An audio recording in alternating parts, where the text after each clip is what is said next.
성공예감 이대호입니다. 2부가 시작됐습니다. 항상 10시 5분에 찾아뵙고 있는 성공예감 이대호입니다. 2부입니다. 2부. 자, 경제상식 퀴즈 정답도 말씀을 드릴게요. 많은 분들이 정답 맞춰주셨는데 오늘 좀 쉬웠죠? 예, 복권입니다. 복권. 최근에 이제 대법원 판결이 나왔고 해외 복권, 외국의 복권을 국내에서 중개해서 파는 건 불법이다. 예, 지나치게 사행성을 조장한다. 해서 국내에서 그 뭐 무인 단말기도 있다고 하는데요. 해외 복권을 국내에서 사고 파는 건 불법이다라는 것도 이제 상식적으로 알아두시면 좋을 것 같습니다. 이거 사는 사람도 처벌받을 수 있다고 하니까요. 주의하시길 바라겠고요. 5879님 매주 1등 님께 작은아마 보태고 있습니다. 지금까지 200만 원은 보탠 듯하고요. 그렇죠. 뭐 사실상 뭐 한 10년, 20년 산 복권 가격 합치면 뭐 1, 200만 원 될 수도 있을 것 같습니다. 예. 5879님께 심심한 또 위로를 드리겠습니다. 4862님 복권 물가는 올라도 이것 가격은 오르질 않아서 생각날 때마다 사고 있습니다. 그러네요. 예, 로또 복권 초창기에는 2,000원이었는데 지금 1,000원으로 낮아졌죠. 게임당. 이것으로 한 주가 즐겁습니다. 예, 그렇습니다. 뭐 당첨은 되지 않더라도 일주일 동안의 꿈을 사는 것 아닙니까? 일주일 동안의 꿈을 1,000원어치 산다면 뭐 그것도 막 한 주간에 막 몇만 원씩 사면 좀 문제가 되긴 하겠습니다만. 예. 4422님 가끔 한 장씩 사서 당첨되면 어떻게 쓸까 계획을 세우는데 계획대로 절대로 되지 않더라고요. 예. 그렇죠. 계획 세우는 그 재미죠. 그 재미. 일주일이 즐거우니까요. 예. 이번 주에도 한 번쯤 일주일. 그래서 이 복권은 월요일에 사는 게 제일 좋다고 하지 않습니까? 가장 길게 꿈을 꿀 수 있어가지고요. 오늘 증시 상황 한번 볼까요? 오늘 증시 출발 좋았는데요. 코스피는 17포인트 0.7% 정도 오른 2,508. 코스닥은 814.6으로 1.57포인트 0.2% 정도 오르고 있습니다. 원달러 환율은 1286원대까지 떨어졌네요. 예. 1300원대 내려와서 1290원대 내려와서 1286원까지 원화 강세, 달러 약세 흐름이 최근에 이어지고 있습니다. 우리의 자산 가장 큰 비중을 차지하고 있는 부동산 관련해서는 참 올라도 걱정 떨어져도 걱정 앞으로는 어떻게 될까 또 걱정 복권이라도 당첨되면 집 사고 싶은 생각들은 또 다 같이 하실 것 같습니다. 최근에 정치권에서도 다양한 정책들이 또 쏟아지고 있어서 체크를 해볼 게 많습니다. 그래서 오늘 KB국민은행 부동산 수석 전문위원인 박원갑 박사와 함께 이야기를 나눠보죠. 박사님 안녕하세요. 네, 오랜만에. 안녕하십니까. 오랜만에 오셨습니다. 예. 요즘에 어떻게 집값 동향 물어보는 사람이 더 많아집니까? 아니면 좀 관심도가 떨어집니까? 요 사이는 조금 떨어지죠. 그래요? 집값이 오를 때 관심이 많고요. 떨어질 때는 일단은 관심이 식죠. 그래서 요즘에 주식 콘텐츠나 부동산 콘텐츠나 조회수가 많이 떨어졌다 하더라고요. 그럴 수밖에 없어요. 부동산 그 관련된 뭐 유튜브 채널들도 마찬가지고. 그게 또 이제 체감이 되시나 봅니다. 그 일종의 바로미터죠. 그러니까 아마 조회수 같은 거나 이게 아마 집값 변동률하고 굉장히 밀접한 연관이 있다고 보시면 될 겁니다. 최근에 서울 아파트 실거래 가격도 조금 반등을 이어가다가 근래에 좀 꺾였다 하더라고요. 정확히 좀 최근 상황을 좀 알려주세요. 지금 꺾였다는 것은 잠정치를 말하는 겁니다. 잠정치. 10월 잠정치가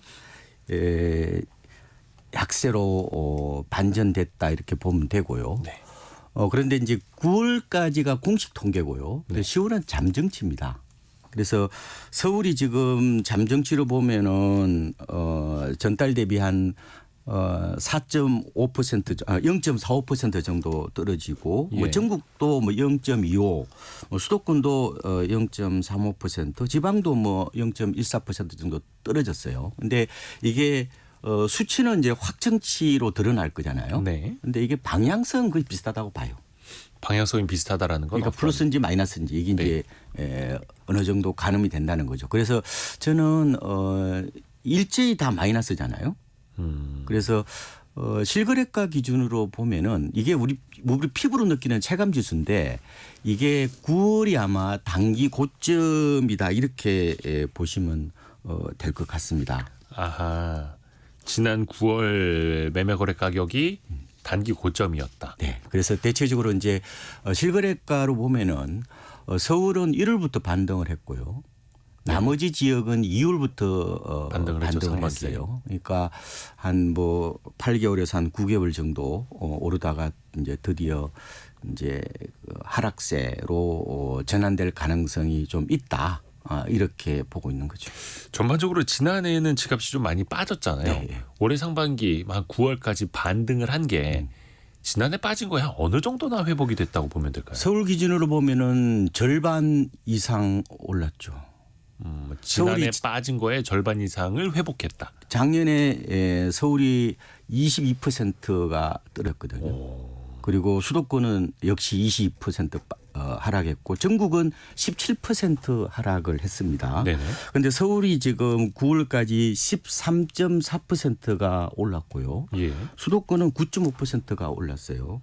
전국은 5.7% 정도 올랐다 이렇게 보시면 되는데 이거는 이제 지역 간의 어떻게 보면 편차, 예. 울퉁불퉁한 어떤 모습이라고 보시면 되죠. 그러니까 서울이 20% 떨어졌는데 이 중에서 지금 13.4%가 올랐다는 얘기는 절반 이상 회복을 했다 이렇게 보면 그 되겠죠. 낙폭의 절반 정도. 그렇죠. 그런데 이제 아마 10월, 11월, 12월 정도 계속해서 약세를 보일 가능성이 크거든요.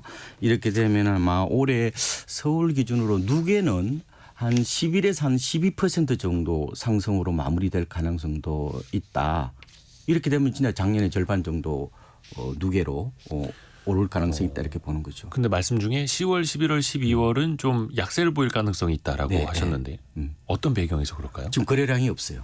거래량이 예, 없다. 그래서 지금 그동안에 4월, 5월 이럴 때 보면은 그때 이후에 서울 아파트 거래량이 3천 건 중 후반대 정도 됐거든요. 예. 근데 10월은 2천 건대 정도 머물 겁니다. 이 거래가 줄어든다는 것은 말하자면 수요자들이 집에 대해 관심이 없다는 거예요. 아하. 이 거래량과 수요자들이 심리하고 서로 맞물려 있기 때문에 네.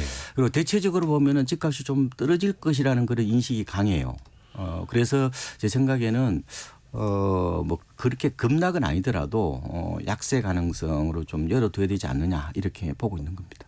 네. 급락까지는 아니지만 네. 지금 이렇게 거래량이 없는 상황에서 집값이 뭐 상반기처럼 계속 치고 나가기도 어렵고 네.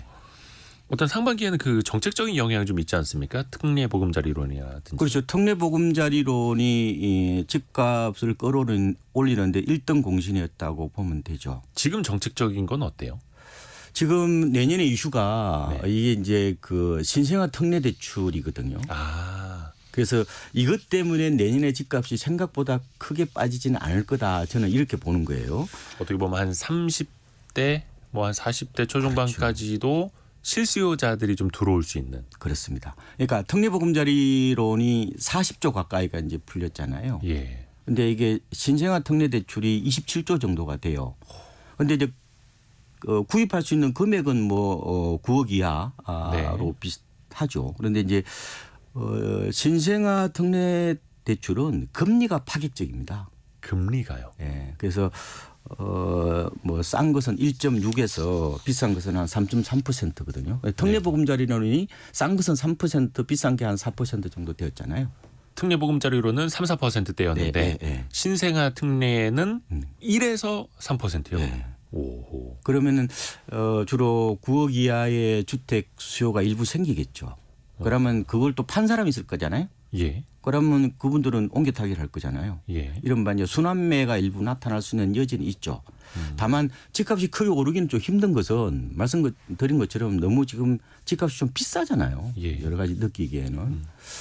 그리고 이제 금리도 좀 전반적으로 좀 비싼 것도 있고 MZ 세대들이 미리 집을 땡겨서 많이 샀잖아요. 30대가. 예, 뭐 그런 것도 있고 뭐 소득이나 물가에 대비해서 좀 비싼 어떤 그런 여러 가지 그런 통계를 바라보면은 내년 집값을 이제 보는 어떤 시각들은 뭐 차이가 있습니다. 그런데 네. 공통 분모는 뭐냐면요. 내년에는 크게 오르기도 힘들고 크게 떨어지기도 힘들다는 어떤 인식이 좀 강한 것 같아요. 그래서 뭐 건설주택 건설 산업연구원은 내년에 전국 집값을 한 2% 하락, 수도권은 한 1% 하락 정도로 보고요. 일부 기관들은 또 내년에 수도권 집값을 한 1% 오른다 이런 데도 있어요. 그래서 약간 전망 기관마다 다르지만 내년에는 제 생각에는 이걸 소박스권 장세라고 저는 말씀을 드리고 싶어요. 소박스권, 작은 박스권. 작은 박스권 장세. 그러니까 약간 변동폭도 좁은 네. 그런 박스권이요. 그래서 이제 약간 불황 가능성이 좀 있죠. 거래는 안 되는데 분양가가 높잖아요, 지금요. 주변 시세도 오히려 높은 경우도 있잖아요. 그리고 공급 부족에 대한 불안 심리도 또 일부 작용하고 있는 거고 아까 말씀드린 것처럼 신생아 특례 대출도 있고 총순도 조금 일부 영향을 좀 줄 것 같고 그래서 내년은 아마 집값이 확 빠져버리면은 네. 무주택자분들이 집을 사기가 좋단 말이에요. 올 초처럼. 예. 근데 그런 상황이 아니어서 내년에는 굉장히 계륵 같은 어떤 느낌이 들어요. 그러니까 집값이 많이 빠질 것 같으면 어떤 정책 모기지 수단을 네, 활용을 해서 실수요자들을 이제 자극하면서 그들이 받쳐줄 수 있고 네. 그런데 실수요자들이니까 막 뭐 투자 수요가 몰려오는 것처럼 집값을 막 올리지는 또 않을 거고. 그렇죠. 그래서 아마도 내년에 집을 꼭 사야 되겠다는 생각을 하시는 분들은 네. 저는 너무 시황의 노예가 되시는 거는 좀 개인적으로 반대입니다. 전망은 잘 안 맞거든요. 그래서 굳이 살려고 그러면은 가격 메리트를 보고 접근하셔야 돼요. 그래서 고점이 언제냐면은 2021년 10월이거든요. 21년 10월이 고점. 네, 그때 실거래가 고점인데 그때 대비해서 아마 20에서 한 30% 정도 싼 걸 중심으로 선별 접근하시는 게 좋을 것 같고요. 분양은 무조건 받지 마시고 요즘 미분양이 많이 생기잖아요. 그래서 그러게요. 아마 주변 시세보다 한 10% 정도 낮은 쪽으로 선별 청약하시는 것도 나쁘지 않는데 그래서 하나만 고집하지 마시고 네. 투 트랙으로 가시는 게 좋을 거예요. 그 또 하나하나 뒷부분에 또 한번 네. 여쭤볼게요. 네. 근데 아까 그 신세가 특례 네. 대출 네. 이 이야기를 좀 해주셨는데 강인규님이 내년에 신생아가 20만 명 이하일 수 있는데 네. 그 중에 새로 낳는 신생아 그 중에서 집을 살 사람이 과연 얼마나 되겠습니까라는 또 질문을 그렇죠. 주셨는데. 그런데 지금 올해 출산하신 분들도 해당이 된다고 그래요. 아, 예. 그래서 이제 그건 확정 방안 아직은 안 나왔지만 그 기간에 대한 확정은 예, 아직 안 됐고요. 예, 보도로 보면은 뭐 그런 얘기가 나오고 있어요. 예. 아하, 그러네요. 최근에 전세 가격은 좀 오른다던데요. 전세 시장은 어때요? 전세는 매매하고 좀 반대되는 방향이죠. 그러니까 집을 안 사고 전세로 이동하는 어떤 그런 측면도 있고요. 예. 그러니까 요새는 수요자들이 과거에 비해서 굉장히 그 시장 동향에 예민해요. 왜냐하면 리얼타임으로 스마트폰으로 더 빨라졌으니까요. 정보를 접하니까요. 예. 그러니까 마치 저는 이런 생각이 들어요. 100km로 달리는 코끼리떼 같은 느낌이 들어요. 어느 순간 집을 아무도 안 사잖아요. 코끼리 떼인데 100km로 달린다. 예, 그렇게 엄청나게 지금 광속의 시대에 살고 있다 이렇게도 말씀을 드릴 수가 있어요. 특히 부동산이라는 게 거래 규모도 크고 원래 부동산은 금액도 커서 말씀하신 것처럼 규모가 크잖아요. 그러면은 이게 기민하게 대응하기가 힘들잖아요. 그게 그렇죠. 항공모함처럼 움직이는 특성이 있는데 천천히. 그거는 이제 오프라인 시절이고 지금 모바일 시대는 이게 거의 돛담배처럼 뭐예요? 아, 굉장히 빠르게 방향을 전환하는 어떤 그런 모습들이 나타나고 있죠. 그게 한 이란이 최근에 전셋값이 오르고 있는 어떤 그런 측면이라고 보면 되는데요. 그런데 이제 전세를 보면은 아무래도 입주 물량에 좀 민감하게 반응하고 있는 게 있죠. 내년에 입주 물량이 없다는 그것도 미리 좀 반영할 수도 있고 또 이 전세 사기, 빌라 사기 여파로 MZ 세대들이 이 어느 정도 이제 좀 돈이 되더라도 돈이 부담이 되더라도 아예 아파트로 이동해 버리는 뭐 그런 측면도 있고 그런데 지금 그럼 전세가 엄청나게 오르는 뭐 대란이냐 이런 건 아니에요. 실제로 지금은 올 들어서 누계로 보면요. 매매 가격보다 전세 가격 회복 속도가 지금 늦습니다. 네. 그래서 한국 부동산은 기준으로 서울 아파트를 제가 따져 보니까 지금 실거래가는 많이 올랐지만 표본 통계는 여전히 마이너스예요. 그런데 지금 매매는 지금 2% 정도 하락해 있단 말이에요. 네. 그런데 전세는 8% 하락해 있단 말이에요. 언제 대비요?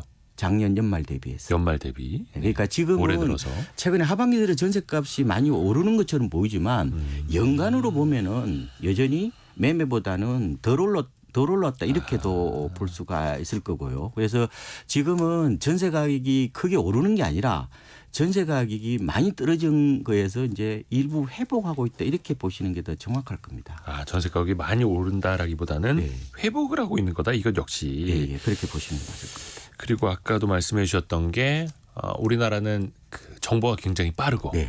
요즘엔 모바일로 각종 앱들로 네. 요즘은 그걸 프롭테크라고 예, 하더라고요. 많이 하죠. 예. 부동산 이제 테크 이렇게 합쳐서 네. 그러다 보니까 사람들이 정보를 취하는 것도 빠르고 부동산도 이제 직거래하는 것도 많이 늘었잖아요. 이거는 어떤 측면에서 보면 이제 비용을 좀 많이 줄이기 위한 건데 중개 수수료 같은 거 이런 건 어떻게 괜찮은 방법이라고 저는 뭐 보세요? 나쁘지는 않다고 봐요. 네.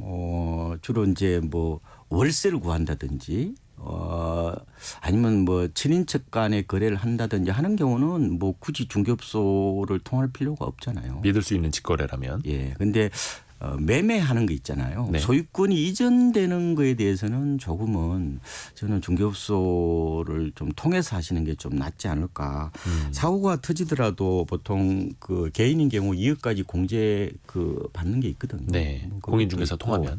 근데 저는 뭐 중개업소를 통하든 개인이 직거래를 하든 꼭 당부드리고 싶은 게 세 가지예요. 네. 첫 번째.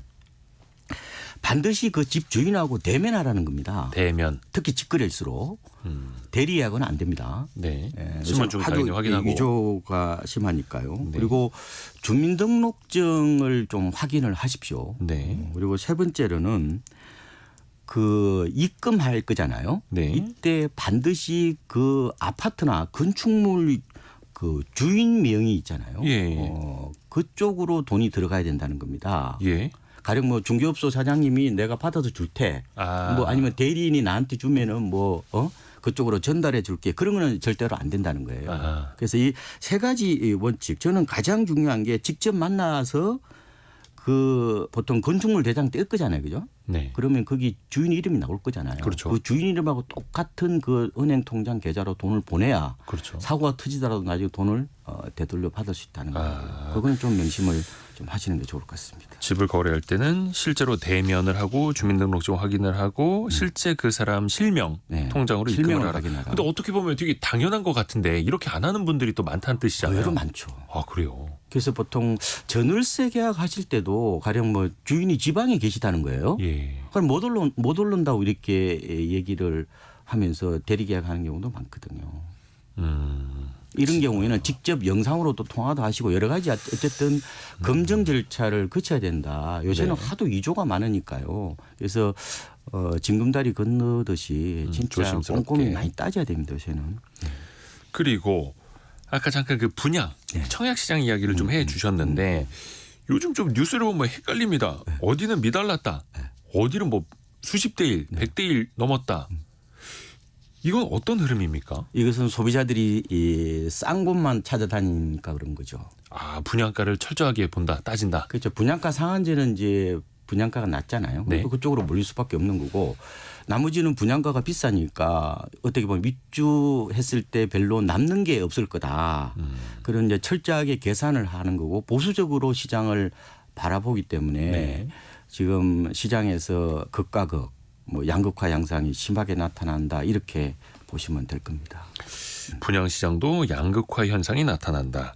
근데 아까 초반부에 말씀하신 게 분양가도 주변 시세 대비 한 10%는 낮은 곳에만 청약하라라는 또 팁도 주셨어요. 예. 적어도 그 정도는 돼야 돼요. 그러면 지금 주변 시세 대비 비슷한 가격이나 조금이라도 높게 분양되는 것들은 좀 분양이 잘 안 될 가능성이 있고 지금 지방에 미분양이 많은 이유가 뭐겠습니까? 분양가가 주변 시세보다 비싸거나 아니면 또 뭐 아예 나올로그라든지 뭐 주변에 해모 시설이 있거나 하겠지만 결정적인 것은 가격. 가격 메리트를 어떻게 보면은 못 느끼기 때문에 그렇죠. 그러니까 과거에는 이 그런 얘기 했잖아요. 분양 불패 뭐 이런 얘기가 많았잖아요. 네. 그러면은 분양가가 좀 비싸더라도 입주할 때 되면은 이게 어느 정도 가격이 올라가 있을 거라는 그런 생각을 했겠죠. 네네. 이른바 이제 우상향 어떻게 보면 쾌속 열차라고도 얘기를 하는데 그거 탈 수 있다고 생각했죠. 그런데 지금은 그렇게 보기는 좀 힘든 것 같고 이러다 보니까 지금 경쟁률이 뭐 서울도 뚝뚝뚝 떨어지잖아요. 그래서 지난달에 서울의 1순위 청약 경쟁률이 24대 1밖에 안 돼요. 굉장히 낮은 거죠. 엄청나게 낮은 거죠. 지금 뭐 거의 뭐 24대 1이요? 14대 1이요? 24대 1이라고 보시면 될 것 같아요. 그래서 6개월 만에 뭐 거의 최저치라고 보면 되고 청약 당첨 가점도요. 9월에 62점 정도 됐거든요. 84점 만점에서 지금은 높은 거 아닌가요? 62점이면? 그렇죠. 지난 10월에는 51점이에요. 아, 뚝 떨어졌어요? 네, 뚝 떨어지는 거죠. 그 말인즉슨 전반적인 부동산 시장에 대한 관심도가 좀 떨어졌고 또 그 사이에 나온 아파트들의 분양가도 비교적 높았다. 너무 단기간에 이렇게. 분양가가 많이 올라요. 근데 분양가는 최근에 뭐 인건비도 많이 오르고 원자재 비용도 많이 오르면서 이제 건축비가 많이 오르니까 어떻게 보면 또 높아질 수밖에 없는 구조 아닙니까? 이 분양가가 좀 내려갈 수도 있을까요? 저는 당분간은 쉽지 않을 것 같고요. 이게 이제 소비자 물가하고 맞물려 있는 겁니다. 그렇죠. 지난해 우리나라의 CPI 소비자 물가가 5.1%였잖아요. 올해에는 지금 IMF가 예상하기를 한 3.6% 정도. 우리가 지난달이 3.8%였죠. 이달이 한 3.6으로 떨어질 거라는 얘기를 하지만 내년에 한 2.4% 정도 IMF에서 보고 있어요. 물가 상승률을. 그러면은 약간은 좀 분양가도 맞물려 있으니까 조금은 낮아질 가능성은 있는데 지금보다 더 낮아지느냐 그렇게 보기는 힘들겠죠. 어떻게 보면 이제 소비자 물가는 상승률이지 않습니까? 상승률. 완화가 된다 하더라도 2% 3%대는 오른다는 얘기니까. 근데 분양가도 상승률이 완화되는 거지. 또 분양가가 그래도 우리가 분양이 안 될 수 있으니까 작년 재작년보다 싸게 팔아야지라고 건설사가 생각하지는 않을 거 아니에요. 그렇죠. 이게 인플레이션이 이게 참 진정이 돼야 되는데 건축비도요 보니까 지금 빌딩 짓는데 보니까 강남에 짓는 분을 만났는데 이게 평당이잖아요. 3.3제곱미터당 1,000만 원 훌쩍 넘습니다. 그럼 과거보다 많이 오른 건가요? 옛날에 500, 600이었는데. 그 옛날이라면 한 3, 4년 전? 그럼 한 3, 4년 만에 거의 2배 가까이 올랐다라는 그렇죠. 뜻이죠. 많이 건축비가. 아예 더 잘 지으려면은 뭐 1,200, 1,300까지도 든다고 얘기를 하더라고요. 그만큼 이게 건축비 인플레이션이 이제 심하게 나타나다 보니까 결국 분양가도 결국은 이렇게 되어버리는 상황으로 지금 나타난다 이렇게 볼 수가 있을 것 같습니다. 근데 또 시행사나 뭐 시공사 입장에서는 뭐 이거 미치고 팔 수는 없는 거고 적자를 보고서라도 어떻게 뭐 개발을 해야 하는 건지. 근데 이제 닭이 먼저냐 달걀이 먼저냐일 수도 있겠습니다만 분양가가 낮아야 또 집이 팔리고 또 선순환이 이루어질 거다라고 또 보시는 분도 있는 반면에. 이러다 보니까 자꾸 이제 사람들이 이제 그 분양가 상한제 쪽만 이제 관심을 가지는 거죠. 소비자 입장에서는. 그래서 분양가 상한제 때문에라도 분양가가 주변 대비 좀 저렴한 곳만 청약이 많이 들어갈 거다. 그래서 선별 청약 하실 수밖에 없을 거예요. 그래서 선별 청약. 조금은 가려서 청약하십시오. 무조건 청약하지 마시고요. 그래서 지금은 가려서. 계약률만 보시면 안 돼요. 계약률이 아니라 청약률만 보시면 안 되고 계약률을 같이 보셔야 돼요. 실제 얼마나 계약을 했는지. 지금은 분양 규제가 거의 풀렸잖아요. 지금 비규제 지역에서는 뭐 세대의 원도 가능하고 다주택자도 청약이 가능하잖아요. 그러다 보니까 또 전매 제한도 또 이렇게 많이 풀려 그래서 가수요가 많이 들어왔어요. 그래서 당첨되고 나서 또 계약을 포기하는 분들도 늘고 있다는 기사들도 나오더라고요. 그렇게 될 겁니다. 그래서 실제 그 분양 성적은 계약률로 봐야 된다. 판단해야 된다 이런 얘기를 할 정도입니다. 그런데 사실상 이것저것 따지면은 내 집 마련이 좀 어려워요, 그죠? 사실상. 그렇죠. 그래서 제 생각에는 분양가가 한 10% 정도만 싸면은 꾸준히 청약을 해보시는 게 좋은데 청약홈이라는 어플리케이션이 있거든요. 그렇죠. 그 다운 받으셔가지고 알림 신청을 하시면은 한 3, 4일 전에 연락이 와요. 그래서 청약을 해보시는 것도 저는 좋다. 요즘에는 청약이 그 청약홈으로 다 일원화되어 있으니까요. 그것도 상당히 좀 편리한 서비스고. 근데 이렇게 또 분양가가 높다고 해서 건설사가 또 미분양도 우려를 하고 또 공급을 또 안 하게 되면 또 언젠가는 공급 부족에 대한 우려가 또 나올 수밖에 없잖아요. 그래서 내년 시장을 제가 여러 변수 말씀을 드렸잖아요. 주요 변수 중에 하나가 이 공급 부족에 대한 불안 심리예요. 그러니까 공급 부족이 아니라 공급 그러니까 부족에 대한 불안 심리. 내년에 당장 뭐 서울 아파트도 입주 물량이 10,000가구밖에 안 되잖아요. 그런데 이런 그리고 향후도 또 그렇게 크게 늘어날 가능성이 없잖아요. 네. 이렇게 되면은 이 시장 참여자들 사이에서 이 집이 많이 안 지어진다는 이른바 공급 부족에 대한 불안 심리가 형성이 되면요. 시장이 예상했던 방향하고 전혀 다른 방향으로 갈 수도 있습니다. 그래서 조금은 그 부분도 고려를 하셔야 된다는 거예요. 예. 그래서 정부가 공급 확대 계획을 계속해서 내놓고 또 국민들에게도 그런 불안 심리가 자극되지 않도록 긍정적인 좀 신호를 주려고 확대 계획을 내놓고 있죠. 또 얼마 전에는 8만 호 그러니까 경기도 오산, 용인, 구리 또 청주나 제주까지도 8만 호 규모의 신규 택지 후보지를 발표를 했습니다. 이 정책 자체는 또 어떻게 보시는지요? 이 고대책의 일환이거든요. 어쨌든 정부가 약속을 이행하고 있다는 신호를 시장에 보낸다고 볼 수가 있겠죠. 그런데 입지는 제 생각에는 괜찮은 것 같아요. 뭐 구리 같은 데들은 한강변이잖아요. 네.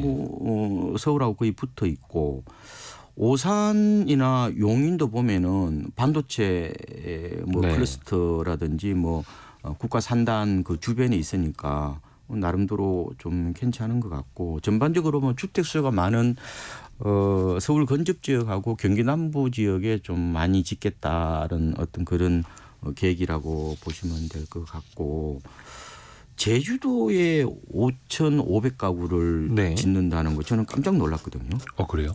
제주도에 그렇게 아파트가 많지 않습니다. 그렇더라고요. 제주도는. 네, 5,500가구면 제법 큰 거예요. 그래서 저는 제주도도 이제 아파트 공화국이 되지 않겠느냐 뭐 이런 얘기를 하고 있는데. 그러면 이게 뭐 3기 신도시랑 완전 별개고요. 네. 이거는 언제쯤 그러면 입주가 가능한 곳입니까? 2030년 정도 돼야 될 거예요. 2030년 7년 남았네요. 중요한 것은 이제 사전 청약이거든요. 네. 사전 청약이 2027년입니다. 그리고 이제 아마 2030년 입주 목표이고 27년도부터 사전 청약을 목표로 정부가 하고 있는 거고요. 그래서 시간이 좀 많이 걸릴 것 같고 아마 25년 상반기 가서야 이제 아마 지구 지정을 끝낼 것 같아요. 뭐 그 사이에 뭐 여러 가지 뭐 토지 수용이라든지 뭐 보상 뭐 이런 착공 여러 가지 그런 이슈가 있을 거잖아요. 근데 어쨌든 뭐 사실상 뭐 단박에 모든 것을 해결할 수 있는 마법의 상품이나 정책은 없잖아요. 결국 석탑 쌓듯이 차곡차곡 해 나갈 수밖에 없다는 생각이 들어요. 석탑을 쌓듯이. 좋은 표현이네요. 그렇게 할 수밖에 없어요. 그렇죠. 또 부동산 정책이 이게 또 실현이 되기까지 시간이 굉장히 오래 걸리는 거니까요. 그러면 예를 들어서 이런 추가적으로 나오는 공급 대책이 향후에 정말로 실수요자들이 필요한 그 공급량을 맞춰줄 수 있다라고 보시는 걸까요? 이게 8만 가구니까요. 뭐 수도권 한 6만 가구 정도잖아요. 이거 가지고 되기는 어렵잖아요 지금. 이것만으로는 어렵고. 지금 민간들이 사실상 공급이 어떻게 보면 위축이 됐고 스톱된 상태잖아요. 그러면은 공공이 더 나서줘야 되거든요. 그러면은 지금 3기 신도시 사전 분양도 좀 서둘러 살 필요가 있고 이것도 좀 저는 사전 분양을 좀 빨리 했으면 좋겠어요. 왜냐하면 이게 어떻게 보면은 이 사전 분양이 시장이 불안할 때는 수요를 분산시키는 좋은 방법이거든요. 내 거 이미 소유권이 나한테로 들어온 거잖아요. 그러면은 우리가 이런 거 약혼하고 나서 맞선 보러 안 가죠. 이거하고 비슷한 거거든요. 근데 또 한편에서는 3기 신도시도 그렇고 사전 청약이 또 인기가 식었다라는 비판들도 있지 않습니까? 저는 이 분양가 문제예요. 그 분양가를 이제 좀 사전에 할 때 어느 정도 좀 확정을 했으면 좋을 것 같아요. 아니면 어느 정도 이게 그 정감폭을 좀 이렇게 미리 고지를 해서 수요자들로 하여금 어떻게 보면 불안감이 좀 없게끔 하는 것도 좀 중요하지 않을까. 근데 지금은 사전 청약 당첨되면은 뭐 분양권을 가질 수는 있지만 분양 가격은 그때 가봐서 뭐 이런 구조인 거죠. 그래서 어느 정도 상한을 두면은 조금은 덜 불안하지 않겠어요. 그게 공공택지니까 또 공공 분양이니까 그러면 상한도 기술적으로는 할 수 있을 네, 충분히 아마 사전에 좀 할 수 있도록 해야 될 겁니다. 이번에는 그래야 이번에 계약 포기 사태 같은 걸 좀 막지 않겠어요. 그리고 또 신도시가 개발이 되면 당연히 교통이라든지 주변 인프라도 좀 같이 개발이 돼야 되는 거잖아요. 이번에 인프라에 대해서 많이 계획을 내놨어요. 예. 그래서 뭐 지금 발표는 보통 그 지구 지정한 다음에 1년 후에 네. 교통 계획을 완전히 발표하겠다. 뭐 이렇게 뭐 GTX라든지 뭐 KTX 이런 고가 대중교통 연계 뭐 이런 부분들이 발표가 됐는데 네. 그동안에 많은 발표가 있었잖아요. 그런데 이게 이제 실제로 이게 계획대로 이루어지느냐 이게 더 중요한 것 같아요. 그러니까 약속대로 되는지 이게 더 관건인 것 같고 그다음에 속도가 더 중요한 것 같아요. 아무래도 시간이 오래 걸리는 거다 보니까 예. 그래서 이런 뭐 구체적인 실행 방안, 청사진 이런 것들이 좀 나온다면은 무주택자들이 좀 더 안심하고 기다릴 수 있지 않겠습니까? 그래서 뭐 대통령을 비롯해서 정부에서도 뭐 3기 신도시도 그렇고 GTX도 그렇고 더 속도를 내겠다. 네, 네. 그런 신호를 또 많이 주고 있죠.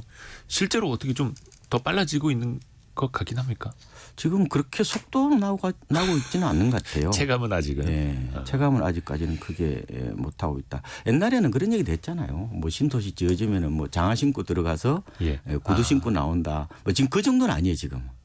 많이 좋아지긴 했는데 예. 어쨌든 저는 청산리보다 더 중요한 게 결국은 그 약속 이행 이게 더 중요한 게 아닌가 이런 생각도 해봅니다. 그리고 기존 신도시 얘기도 좀 해볼까요? 특히 1기 신도시요. 네. 뭐 분당, 특히 일산. 관련된 특별법이 좀 속도를 내고 있다고 합니다. 줄여서 노정법이라고도 하죠. 네. 노후 계획도시 정비를 위한 특별법. 이게 어떤 방향으로 가고 있는 건지 좀 이거는 알려주세요. 저 생각에는 아마 속도를 낼 겁니다. 여야가 서로 생각이 같잖아요. 네. 그래서 원래 1기 신도시 특별법이라고 우리가 흔히 알고 있잖아요. 네. 그런데 이거는 원래는 윤석열 대통령의 대선 공약이었어요. 근데 최근에 이제 국무회의에서 연내 국회 통과를 좀 당부했죠. 네. 근데 또 야당에서도 좋습니다. 우리도 찬성입니다. 이렇게 사실상 의기투합을 한 상황이라서 연내에 아마 통과는 될 것 같아요. 이게 쉽게 말하면 그냥 재건축을 더 활성화할 수 있는 법안, 또 용적률을 더 높여주는. 그렇죠. 그러니까 이게 어떻게 보면은 규제 완화를 하겠다는 거예요. 예. 그러니까 이게 특별법의 요지는 20년 이상 된 100만 제곱미터만 30만 평 정도 되잖아요. 네.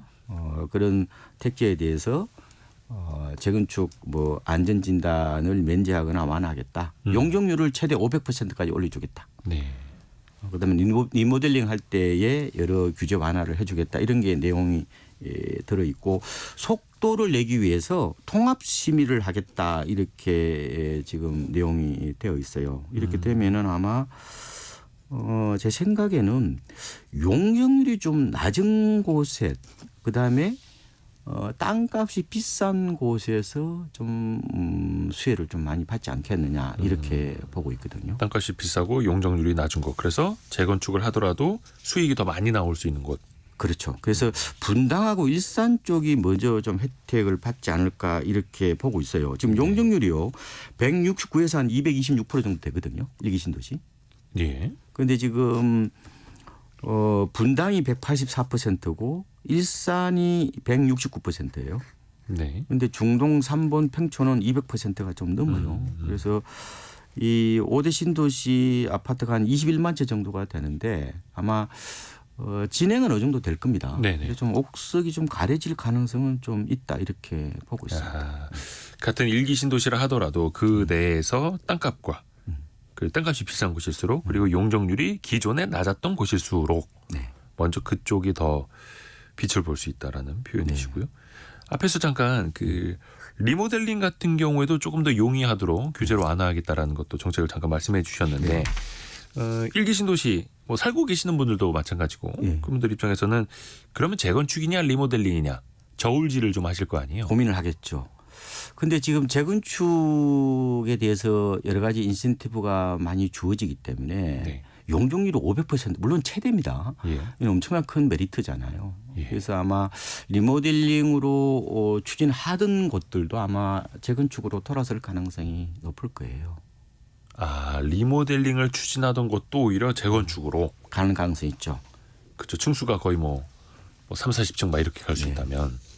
그런데 문제는 이제 이게 변수가 있어요. 이게 변수요? 가장 큰 변수는 네. 이 재초안이라고 얘기 많이 들으셨잖아요. 아하. 예, 재건축 초과이익 환수제 이게 이제 가장 큰 걸림돌이라고 보면 되는데 네. 이게 현재는요. 조합원 평균 3천만 원 이상 개발이익이 있으면은 정부가 이익 금액의 10에서 50%를 부담금으로 거두는 제도거든요. 이게 금액의 최대 50%까지요. 예, 이걸 일부 지금 완화하겠다. 이거를 정부가 이제 그 개정안을 올렸거든요. 네. 근데 그게 이제 국회에서 좀 통과가 안 되고 있다 이렇게 보면 되는데 지금 강남에서 최근에 재건축 추진하는 단지들을 보면은 어느 정도 속도는 냅니다. 뭐 안전진단도 통과되고 조합 설립인가도 받아요. 네. 그런데 이 거의 이제 그 관리처분 인가 단계로 넘어가면 거의 막바지잖아요. 네. 이때 이제 부담금 얼마 정도 낼 건지가 결정이 되거든요. 네. 그까지는 못 갑니다. 아, 거기서 막혀버린다. 예. 그래서 지금 최대의 바로 이 복병이 이 재초안 문제입니다. 재건축 부담금 문제인데 강남도 지금 못 하고 있는데 이것 때문에 과연 일기 신도시가 재초안 부담금이 면제가 아니란 말이에요. 이거 완화란 말이에요. 아, 면제가 아니라 완화만 해줘도 사람들은 그냥 고개를 갸우뚱하면서 왜냐하면은 이 조합원들하고 네. 일반 국민들 간에 어떻게 보면은 서로 기대치가 달라요. 그러니까 조합원들은 2018년 이전만 하더라도 이거를 안 냈잖아요. 유예가 됐단 말이에요. 예, 지금. 예. 지금 분양을 앞두고 있는 강남의 아파트들 보면 거의 이게 다 부담금이 없습니다. 근데 불과 뭐 5년 전에 안 냈는데 왜 우리는 내라고 하느냐 혹은 재개발은 또 안 내잖아요. 그러면 여러 가지 형평성 얘기를 할 텐데 국민들 시각은 그렇지 않아요. 약간이라도 내야 된다는 그런 여론이 더 많거든요. 집값 많이 오르지 않았느냐 네. 또 이런 그래 식으로. 이런 간격을 어떻게 메울 거냐 하는 그런 부분도 있기 때문에 그래서 이거는 장기 사업이거든요. 네. 그래서 너무 과도한 기대를 갖는 것은 좀 섣부를 수 있다. 이렇게 저는 말씀을 드리고 싶어요. 이 재건축 초과이익 환수제도 사실 재건축을 추진하시던 뭐 조합이라든지 네, 그쪽 네. 입장에서는 정부 바뀌는 거 한번 보자. 법 바뀌는 거 한번 보자 이러면서 또 이제 기다려왔던 건데. 그래서 이번에 아마 법안이 연내 통과될 가능성이 있다고 말씀을 드렸잖아요. 네. 그러면 집값이 좀 꿈틀꿈틀할 가능성이 있어요. 또 이제 왜냐하면 지역별로. 예. 어차피 이 재개발은 재건축은 지금 당장의 어떤 그런 소비라기보다는 미래 투자 가치를 보고 어떻게 보면 가격이 형성되고 또 그런 기대를 하는 거잖아요. 그런데 이 재초안 문제가 해결이 안 되면은 어떻게 보면 큰 수익이 안 날 수가 있기 때문에 너무 어떻게 보면은 분위기에 안 휩쓸리는 것도 저는 실소유자 입장 뭐 사려는 분들 입장에서는 좀 봐야 되는 어떤 포인트가 아닌가 이런 생각을 해보고 있는 겁니다. 그리고 또 하나 최근에 정치권에서 정말 뭐 메가 서울이라든지 예, 뭐 GTX, 뭐 지하철 유치 각종 방안들이 많이 나옵니다. 또 선거가 얼마 안 남았으니까 또 이해가 가기는 하는데 이거를 물론 이제 행정 정책으로도 볼 수 있겠습니다만 어떻게 보면 또 부동산 정책으로도 이해가 되거든요. 이 메가 서울에 대해서는 일단은 이게 부동산 시장에는 어떤 영향을 미칠 거라고 보세요? 그렇죠. 서울이 갖는 행정구역상 이른바 브랜드 값이 있어요. 그건 맞잖아요. 예. 그래서 이게 이제 입지 프리미엄이라고도 표현도 하는데 편입이 되면은 분명히 서울이 저 정도 가격인데 우리도 이 정도 돼야 된다는 그런 키 맞추기식 아마 일부 상승이 좀 있을 가능성이 있습니다. 그런데 이것도 이제 보니까 여러 변수가 있더만요. 뭐 네. 경기도 의회에도 통과를 해야 되고 그런 아마 남아 있는 어떤 그런 과제들이 좀 있긴 합니다. 그래서 지금 보니까 집값이 뭐 크게 움직이지 않잖아요. 그래서 이것 가지고는 집주인들은 좀 기대를 하겠죠. 그런데 이제 살려는 사람 입장에서는 이게 불확실성이 좀 있잖아요. 네. 섣불리 좀 나서지는 못하고 있는 어떤 그런 상황인 것 같고요. 그래서 이것도 역시 좀 지켜보는 게 좋을 것 같습니다. 실제로 그렇게 될 것인지 그거는 좀 지켜보는 게 좋을 것 같고 여러 가지 뭐 도시재정비 특별법 이런 것도 마찬가지고요. 네. 뭐 GTX나 뭐 지하철 이런 그런 개발 공약도 좀 지켜봐야 된다 이런 말씀을 드렸는데 그래서 항상 이제 보실 때는 과거에도 이제 선거를 앞두고 여러 가지 공약들이 많이 나오잖아요. 네. 그런데 이제 그게 이행 가능성을 보고 판단해야 돼요. 그래서 그러면 뭐가 있어야 되냐면은 재원이 있어야 되죠. 네. 또 법안도 통과돼야 돼요. 네. 이런 부분들을 항상 좀 체크를 해야 된다. 그래서 조금은 합리적 의심이라고 하잖아요. 네. 뭐 이런 것들도 좀 가질 필요가 있지 않느냐 이런 생각을 해보고 있습니다. 그렇죠. 뭐 행정구역 개편은 뭐 총선까지 지금 한 5달 남았는데 번개불에 콩 볶아 먹듯이 할 수 있는 건 또 아니니까요. 그리고 또 일각에서는 서울 인근 경기 행정구역을 일괄적으로 통합해버리는 안도 또 이제 들고 나오는 쪽도 있는데 그러면 또 이제 일이 너무 커져버리죠. 그러니까 부산 같은 경우에도 지금 뭐 얘기가 또 나오고 있고 근데 그걸 이제 어떤 시각에서 바라볼 거냐 뭐 이게 이제 인구가 줄고 이제 도시로 통합하는 어떤 그런 방향성은 또 일부 또 맞는 방향이다 이런 얘기를 하는 사람도 있어요. 그에 대해서는 제가 좀 말씀드리기는 좀 어렵고 저는 부동산 전문가니까 네. 부동산 시장 측면만 저는 좀 말씀을 드렸습니다. 예. 오늘은 KB 국민은행 부동산 수석 전무위원인 박원갑 박사와 함께 부동산 시장 같이 짚어봤습니다. 고맙습니다. 네, 고맙습니다. 라디오 정보센터 뉴스 정리해 보시죠.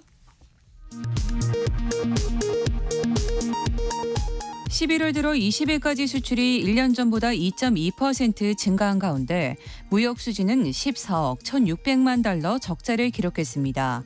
올 들어 누적된 무역 적자는 195억 2,700만 달러로 집계됐습니다. 금융감독원에 따르면 지난달 주식과 회사채 발행 실적이 전달 대비 4조 원 넘게 감소했습니다. 주식 발행 규모의 경우 전달 대비 2조 2,880억 원, 84.7% 감소했습니다. 인력 감축안 등을 두고 대립을 이어가고 있는 서울교통공사 노사가 노조의 파업 예고일을 하루 앞두고 오늘 본교섭을 진행합니다. 현대차와 기아가 브레이크액 누출에 따른 대규모 리콜 조치에 대해 미국 교통당국의 조사를 받게 됐습니다. 지금까지 라디오 정보센터 뉴스 정한나였습니다. 여러분의 질문을 모아서 저희가 또 꼼꼼하게 답변도 해드리는 시간이죠. 애프터 서비스 시간 유혜진 리포터입니다. 안녕하세요. 네, 안녕하세요. 질문 들어보죠. 네, 어제 슬기로운 법률 생활 시간에 이웃 간의 분쟁 사례와 해결 방안에 대해 알아봤는데요.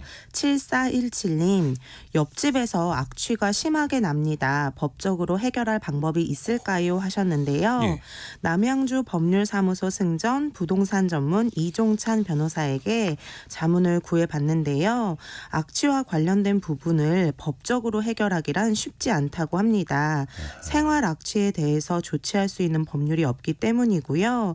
일단 이웃에 방문을 하셔서 정중하게 불편한 부분을 말씀하시고 원만하게 해결을 하시는 게 가장 좋은 방법이라고 합니다. 옆집의 악취와 관련된 거는 법적으로 해결할 방법이 거의 없다. 현실적으로. 네. 다음 질문은요. 네, 3769님.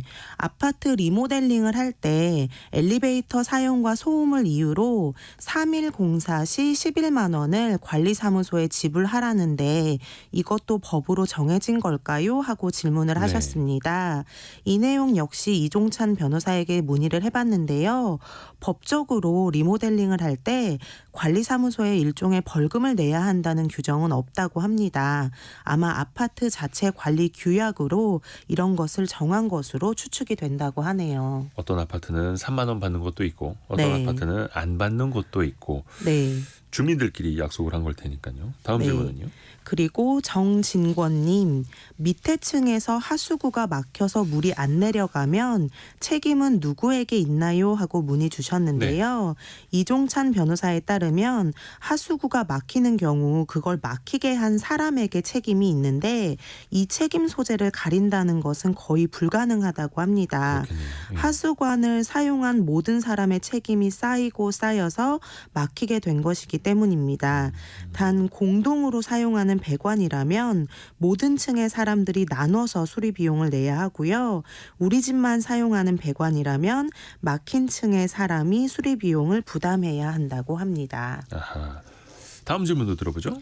네, 어제 돈벌이 투자백서 시간에 국민연금 개혁안에 대한 이야기 나눠봤는데요. 손혜숙님, 독일은 그 해에 걷어서 그 해에 쓴다고 하고 우리나라처럼 국민연금 기금을 많이 쌓아놓는 나라가 없다던데 맞나요? 하고 질문하셨습니다. 아하.